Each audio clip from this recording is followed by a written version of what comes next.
dot was too high. Let's fix it.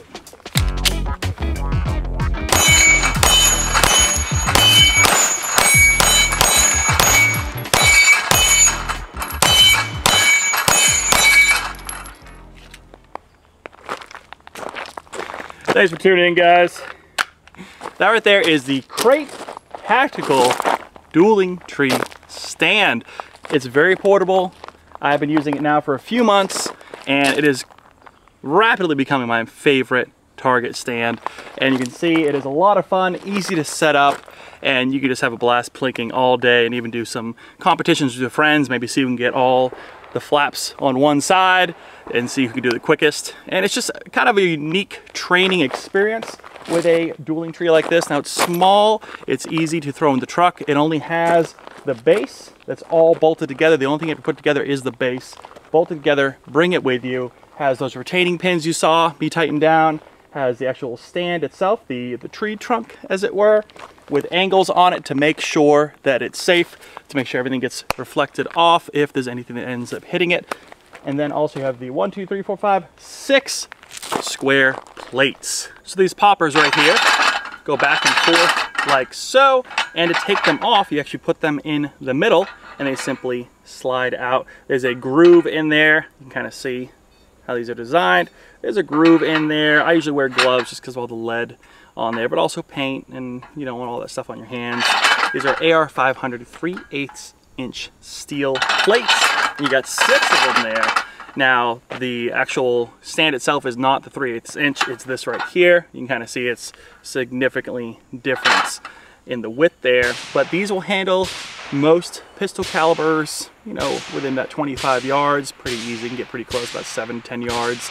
And then it'll handle rifles, 5.56, 308, 300 blackout, 30-06 at safer distances for steel because of that angle. You can kind of see how this is. Now this thing is also 75 pounds. That's really not too bad to move around, especially in pieces, but you do want to go like that 25 to 50 yards is optimal for a rifle. You don't want to shoot steel that much closer. Easy to paint, and then of course with that you just let them dry.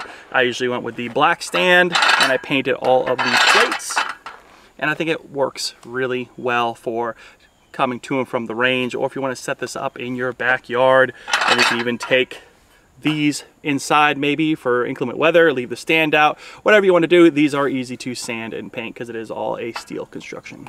Close up on the base here, you can see you have 3 twist pins with eye holes in them, so you can get a screwdriver in there and really crank it down if you want. You also have notches cut out, really cool, on the 4 lengths of the stand here, the 4 legs as it were. That is for staking down to permanently kind of get that in there. You can kind of see where the bolts are here. That's the only part you have to put together. Instructions come in the box. Super easy to set up and haul around as needed. Like I mentioned earlier, I've had this in for a few months now. No complaints at all. A couple of good dings in there, but that's because I've been messing around with some rifles, and we'll test that out in a second. I'll dump a few rounds onto a steel at about 25 yards, and we'll get a close-up to kind of see what's the damage, because steel does get those little nicks in there, depending if you are pretty close. And of course, armor-piercing rounds are a no-no for this stand here. This right here is a Centurion 14. It's a Browning high-power clone made in Turkey, brought in by Century Arms, 9mm, about 7 yards. The shirt I'm wearing, by the way, is from my buddy Sean over at We Like Shooting. This is his new company, Camorado. Tons of different camo patterns for different levels of apparel, buttoned up shirts like this. Right here, this is the Warden color. Camorado.com/gear know-how, and I think Gear Know-how gets you 5% off your order if you're looking at some new lightweight flannels type buttoned up shirts. And then also you can go to Krate with a K for that stand there, and then Gear 10 gets you 10% off. So definitely use that code because that's going to save you some money there. Iron sights. Browning high power is such a classic, almost like a 1911 at this point.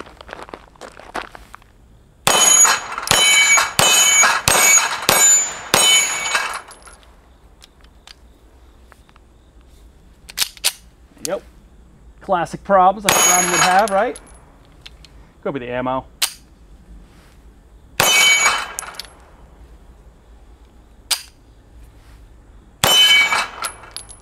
There you go. Let's get on the mag. That's weird. I haven't had any problems with this yet. I think I found the culprit. This right here is a little 9mm frangible. It's like 95 grain or something. It's lightweight, but it's frangible, and these just a lot of handguns don't like. So I loaded up 10 or so rounds in the original mag, 9mm here. Get my finger off of two places because the high power has interesting. It has the safety here, which is almost where you want to ride your thumb up to. Then also you could ride your thumb on that slide release, slide lock. So you don't want to do either one of those. And that's all high powers. I like that.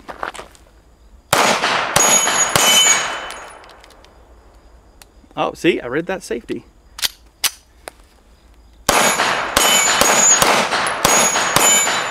There you go.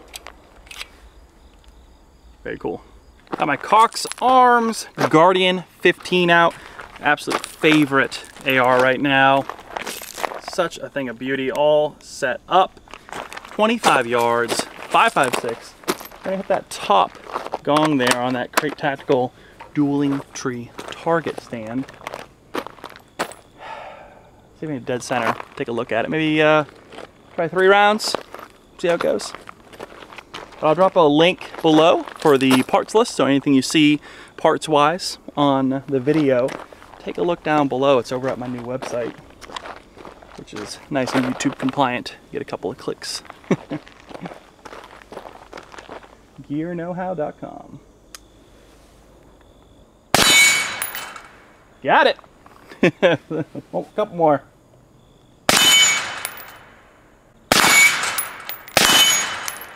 Easy stuff. Let's take a look. Walking up now. All right, let's see. Oh yeah, you can see. Dinged it up pretty good. This is the first ones though. Oh, so you see it divots it up a little bit like we talked about, and then it hit the corner. Look at that. So these are the actual test results here of hitting 5.56 at 25 yards. So you want to be careful. You know, 50 yards might be the way to go just to make your steel last. So I would say, yeah, do about 50 yards. You'll be all right, but that's the problem with these plates. You can actually see over here though, I have some old hits right there. I don't even know where it hit. So it could have just been the angle that really kind of chewed it up. Yeah, see there's a couple little divots here and there, and that'll happen. But it's steel, so what are you gonna do? Same with my old target over there. Just chewed up over time, but there you go. So now you know the limitations, 5.56. So if you go any bigger than that, you really do want to do that 50 yards at least. Now let's swing the pendulum back the other way. New Smith & Wesson Bodyguard 2.0 380. Little 10 rounds of 380. Let's see if it's powerful enough to knock some of these around. I'll tell you, I mean 22 and things like that, obviously you're just gonna ping, ping, ping, and you're not gonna see a lot of swaying. You might get with the 380, let's see.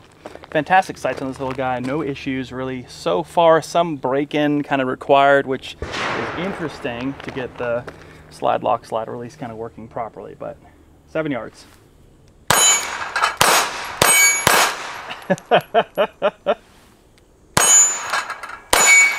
Hey!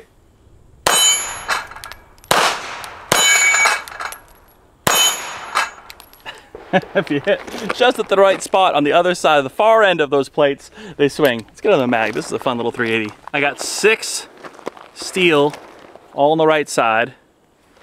I got 6 plates all on the right side. 12 rounds in the 12 rounder for the Bodyguard 2.0. That's 2 rounds per target. Can we get them all to flip over? I don't know. It's a kind of a daunting task for 380. Also, these 12 rounders are really hard to get the last couple of rounds in. I'm gonna tell you right now, with that slide closed, you're gonna have quite a bit of tough time getting that magazine in and probably racking the slide a little bit. But this actually is a safety on it, which makes it so you have the option to get the safety on it if you want to. Still a fun little gun. I actually bought a case of 380, which is something I guess we normally don't do. I really don't usually shoot a lot of 380, but I got a case because I really wanted to burn through and see how this thing holds up. So let's see if we can get all 6 plates on the other side. Here we go. Top down. Isn't it looking good?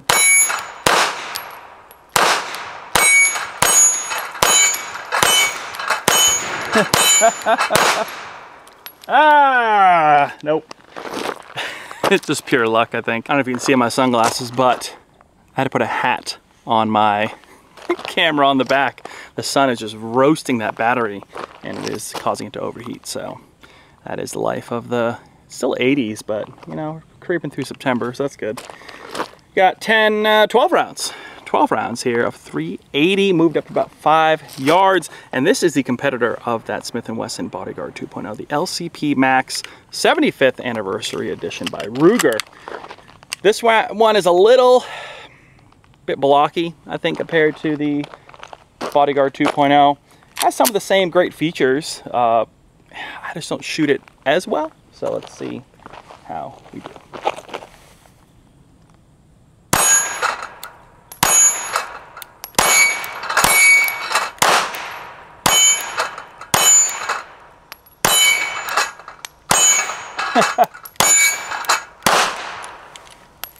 Nope. Hard with that 380. Flip.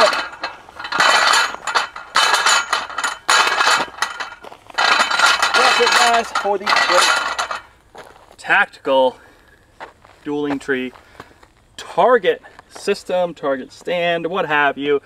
Such a blast. I mean, know its limitations, know how to safely use these, right? So stay at a good distance, especially with that rifle. You just don't want to chew up your steel.